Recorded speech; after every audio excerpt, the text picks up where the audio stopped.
Good afternoon, ladies and gentlemen. My name is Andrej Nalevka, and I'm from Gisad, which is a small company located in Prague, Czech Republic.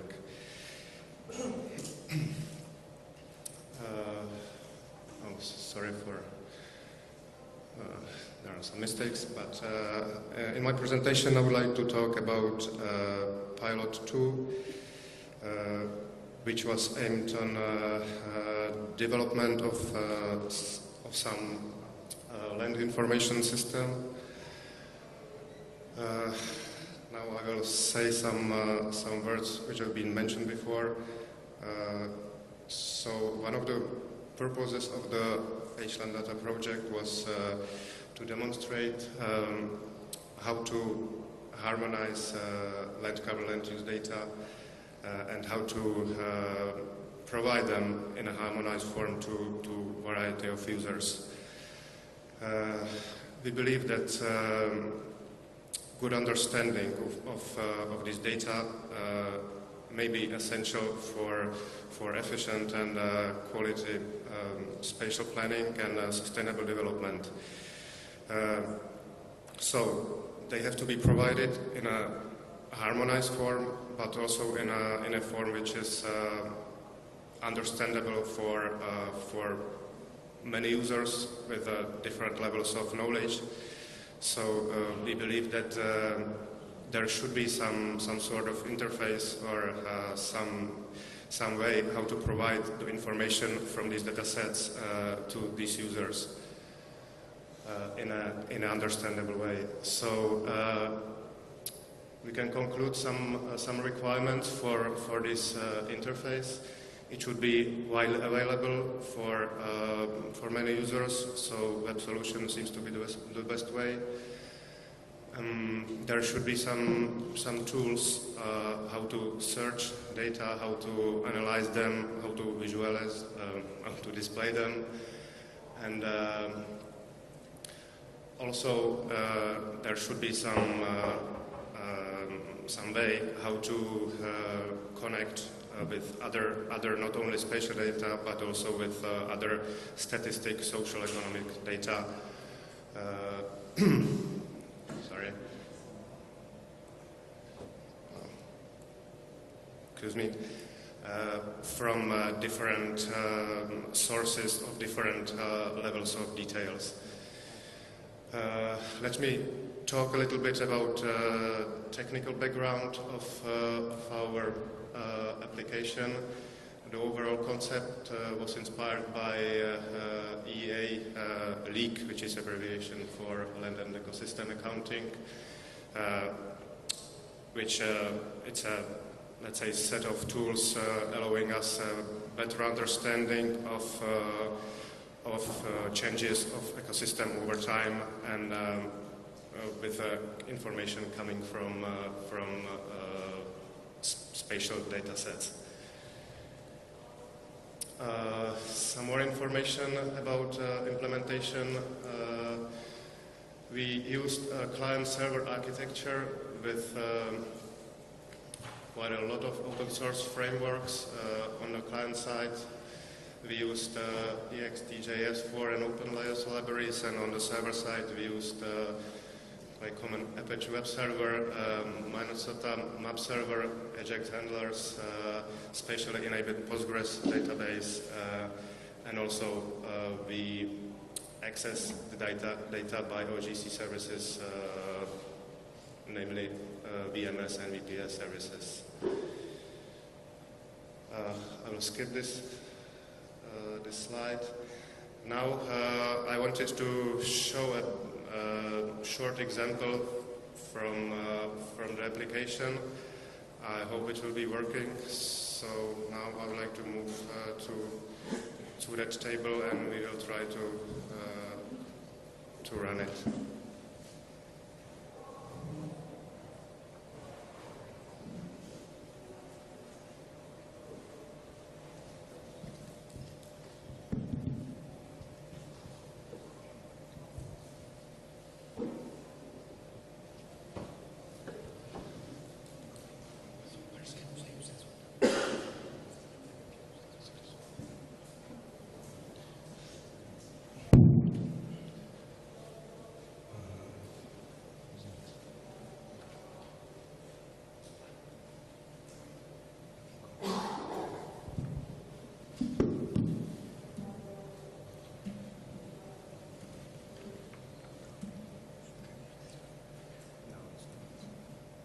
works or not. I hope it will be working. So now it's okay. I think we are in. So this is our application. We are now on an intro tab. On the upper side, you can see there are various bookmarks or tabs. On the first side, you can see that there are general information about the project and about our pilot. And there is also a setting tab which allows to logged-in user some advanced features. I'm not going to show this one now. And there are also tabs for various data sets for Czech Republic.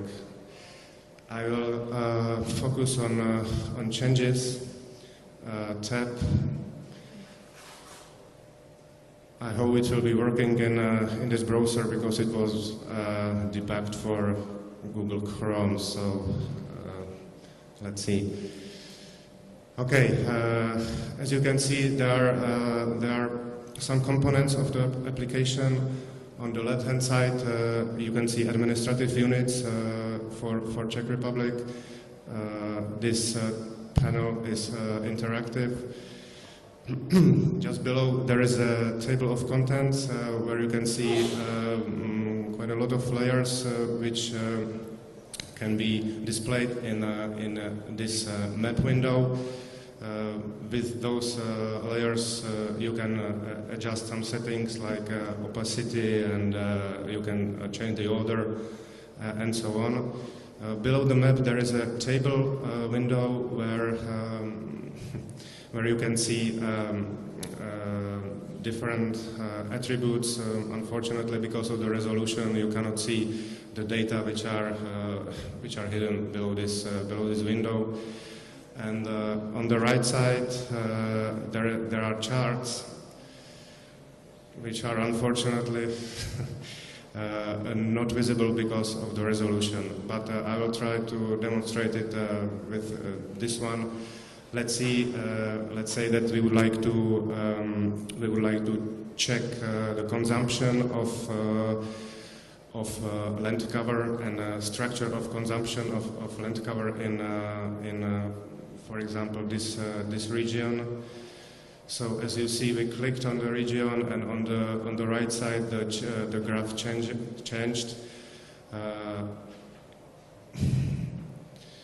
Okay, we can zoom to selected region. If we want to compare it with another one, we can click to another one. And on the right side,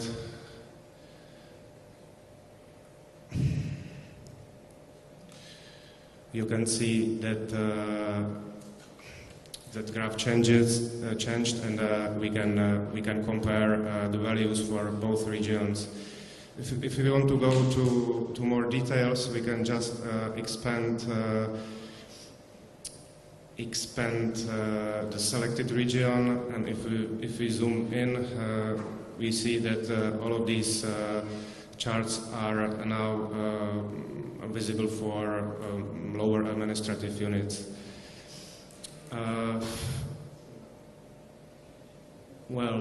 As you see, the components are interlinked between each other, and it allows us to see quite complex information in a way which is quite understandable. Okay. I have only 2 minutes, so I will jump from the demonstration to my presentation. Is it here?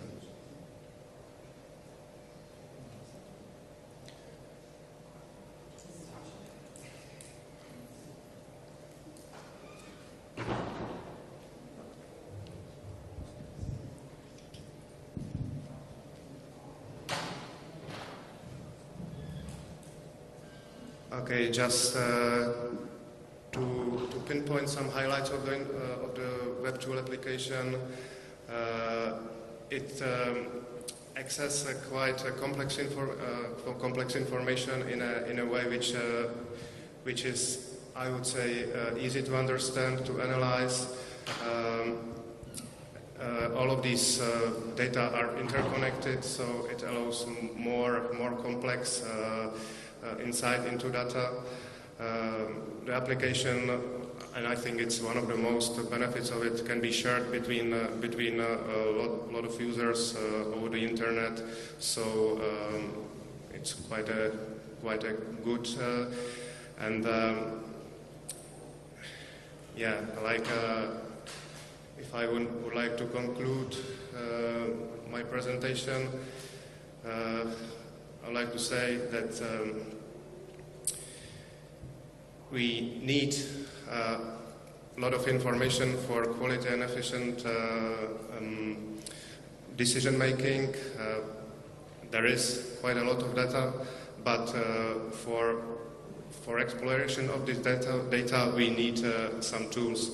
These tools, which I showed you a little before, can be an example of this way how to access such complex data to people who need to make decisions. Yeah, and that's all for my presentation.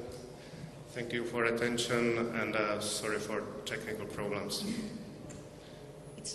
Thank you very much, Andrzej.